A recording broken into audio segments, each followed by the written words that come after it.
जब mutual fund manager गलती करता है तो उस गलती का खामियाजा उस फंड को भुगतना पड़ता है, और वो फंड जब वो खामियाजा भुगतता है तो उस वजह से हम भी गलती कर बैठते हैं। तो अब हमें क्या करना है, मोतीलाल ओसवाल मिड कैप के अंदर एक ऐसी गलती आइडेंटिफाई करनी है जो फंड मैनेजर कर रहा है और उसकी वजह से हम क्या गलती कर रहे हैं, और इससे होगा क्या। अगर हम ये चीज़ें कर पाते हैं इस वीडियो के अंदर तो हम उस गलती को रिपीट नहीं करेंगे और उन लोगों से हम बहुत अच्छे रिटर्न्स जनरेट कर पाएंगे जो लोग ये चीज़ नहीं कर पाए। तो ये होगा कैसे, वीडियो के अंदर चलते हैं, समझाता हूं। लेकिन उससे पहले एक स्क्रीनशॉट दिखाता हूं जिसको आपको दिमाग में रखना है, जो वीडियो के आगे आपको काम आएगा। तो चलिए वो स्क्रीनशॉट दिखाता हूं।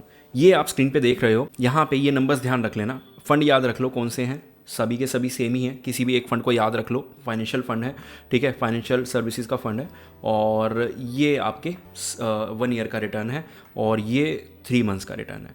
3 मंथ्स के रिटर्न में आप ये याद रख सकते हो कि पॉजिटिव है, नंबर्स याद रखने की ज़रूरत नहीं है। तो वापस चलते हैं मोतीलाल ओसवाल मिड कैप पे।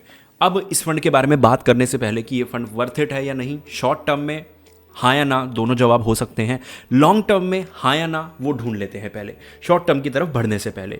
तो यहाँ पे सबसे पहले आपको मोतीलाल अगर दिख गया हो 18वें नंबर पे, इधर अगर हम जाएं और ये 11 में से 7 11 में से 7 साल इस फंड ने बहुत ज़बरदस्त रिटर्न्स आपको निकाल के दिए हैं। तो अब ये लगातार 4 साल से दे भी रहा था, उससे पहले भी ऐसा नहीं था कि ख़राब था, उससे पहले भी 2 साल दिया था, फिर 2 साल नहीं दिया, फिर 1 साल दिया, 1 साल नहीं दिया। तो ये 50-50 वाला जो एंगल था ना वो भी बहुत अच्छा था। लेकिन बात वही होती है ना कि आप किस साल से उस फंड के अंदर गए हो। अगर आप 2018 से गए हो, 2021 तक भी आपने इन्वेस्ट किया, तो वो भी एक ख़राब समय हो जाता है। तो इस फंड को फोकस्ड फंड था पहले, ये जब से ये मिड कैप में कन्वर्ट हुआ है तब से इसने ज़बरदस्त रिटर्न्स निकाल के दिए हैं। हाँ, लास्ट ईयर के रिटर्न्स बहुत ख़राब थे, वो रीज़न हम ढूंढ लेंगे क्यों थे।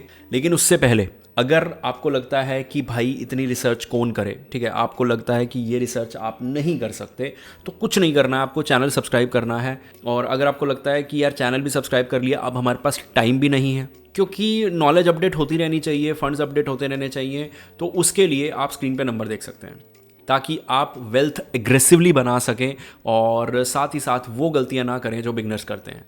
और ये गलतियों का खामियाजा जो भुगतना पड़ता है वो थोड़ा सा कई बार ज़्यादा हो जाता है। तो आपको लगता है कि आपको वो नहीं करना, आपको एक तरह से शॉर्टकट बोल सकते हैं। अगर आप उस तरीके से वेल्थ को बनाना चाहते हैं, portfolio reviews time to time मिलते रहेंगे, लमसम अलर्ट, बहुत सारी चीज़ें, सिर्फ ये नंबर आपको अपना SIP अमाउंट ड्रॉप करना है। अब वापस चलते हैं वीडियो के अंदर। यहाँ पे Motilal Oswal mid cap, HDFC mid cap, edelweiss mid cap, Nippon India mid cap, और इन फंड्स की अगर मैं बात करूँ तो लास्ट 1 ईयर में सब ने रिटर्न दिए हैं। अब एक चीज़ ध्यान रखना जो हमने पहले स्क्रीनशॉट में देखी थी, अगर आपको याद हो तो, ये लॉस जो हुआ है ये सब के अंदर है, ठीक है, मोतीलाल के अंदर ज़्यादा है, उधर 3-4% का प्रॉफिट था भाई, और लास्ट 1 ईयर में तो 20% का प्रॉफिट था।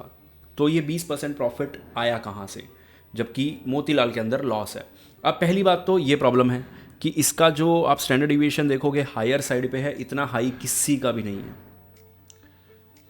तो ये वैसे भी रिस्क बहुत ज़्यादा ले रहे हैं, लेकिन अल्फ़ा अभी भी ठीक ठाक ही है, कोई ऐसा नेगेटिव नहीं है, कोई ख़राब नहीं है। रीज़न आप समझ सकते हो, रीज़न ये है, देखो ऑलमोस्ट 1/3 पोर्टफोलियो, 1/4 पोर्टफोलियो आपका, 1/5 पोर्टफोलियो आपका फाइनेंस सर्विसेज से भरा पड़ा है।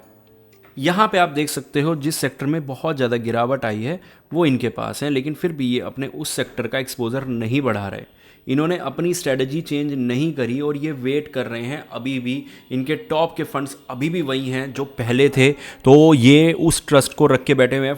अब इसको आप फंड मैनेजर की गलती मान सकते हो कि उसको 1 साल के लिए, क्योंकि फाइनेंस सेक्टर का थोड़ा सा एक्सपोजर बढ़ा लेना चाहिए था, अब फंड मैनेजर ने नहीं बढ़ाया तो गलती हो गई। और अब बात कर लेते हैं फंड मैनेजर की, क्योंकि फंड मैनेजर भी चेंज हो गए हैं, चेंज नहीं हुए हैं। प्रमोशन हुआ है अंकित जी का, अगर मैं नाम मुझे सही याद है तो, ठीक है, क्योंकि अभी लास्ट ईयर इनका एक फॉर्म आया था, मतलब एक जो पैम्पलेट आता है, हमारे पास आती हैं कुछ बुकलेट्स आती हैं इनकी तरफ से, तो ये स्पेशल ट्रीटमेंट मिलता है। तो हमें अपडेट आया था और अपडेट में यही था कि, और निकेश शाह जी को इसलिए नहीं निकाला गया कि फ़ंड का परफॉर्मेंस अच्छा नहीं आया तो 6 महीने, ये बकवास बात है, ठीक है। कोई भी कर रहा हो, कोई गुस्से में भी कर रहा हो, अगर कोई ऑफिशियल भी रिपोर्ट आ रही है तो इस चीज़ को मानने की कोई ज़रूरत ही नहीं है, क्योंकि किसी भी फंड मैनेजर को इतने शॉर्ट टर्म में, जब मार्केट ख़राब चल रहा है, आपने बहुत ज़्यादा गिरने दिया तो कोई दिक्कत नहीं है। हाँ, अगर ये चीज़ होती है तो मुझे आगे आने वाले 6 महीने में ये दिखेगा कि अंकित जी ने क्या किया, फाइनेंस के अंदर बहुत बढ़ा दिया, लेकिन ये होगा ही नहीं।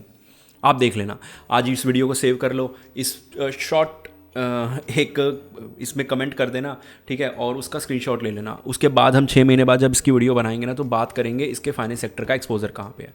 नहीं तो ये वीडियो उठा के आपको दिखाऊंगा, याद रही मुझे तो, लेकिन मुझे याद नहीं रहेगी, आपको तो रहनी चाहिए। अगर मैं गलत साबित हुआ तो काम आएगी, ठीक है। तो मुझे नहीं लगता कि ये चीज़ होने वाली है, और ना ही उनको परफॉर्मेंस के लिए निकाला गया है। जो गलती हो रही है वो ये हो रही है, दिख रहा है आपको यहाँ पे, ये रिकवरी नहीं आ रही है। ये पार्ट जब फाइनेंस हमें सपोर्ट कर रहा है तो वो सपोर्ट नहीं मिल रहा है, जबकि बाकी जगहों पे ये सपोर्ट मिल रहा है। ये आप येलो लाइन देखो, बाकी जगहों पे ये सपोर्ट मिल रहा है। ये देखो, ये वाला सपोर्ट देखो, ये सपोर्ट देखो। ये फाइनेंस फंड है जो मैंने आपको शुरू में स्क्रीनशॉट दिखाया था ना, उससे कनेक्टेड है। तो ये देख लो, यहाँ रिकवरी आ रही है। ये मिड कैप फंड अगर हम देखें तो ये रिकवरी जो फाइनेंस सेक्टर की वजह से आ रही है, ये बाकी किसी के अंदर नहीं आ रही है। जस्ट सिर्फ मोतीलाल के अंदर और टाटा स्मॉल कैप के अंदर, दोनों के अंदर नहीं आ रही है, क्योंकि दोनों के पास फाइनेंस सेक्टर नहीं है। होपफुली आप समझ गए होंगे। और जब ये ट्रेड डील हुई है उससे तो वैसे भी आपको बहुत फ़ायदा मिलने वाला है, स्पेशली इस फंड के अंदर। ठीक है, मिलते हैं अगली वीडियो में। और कुछ भी क्वेश्चन हो तो कमेंट सेक्शन आपके लिए ओपन है।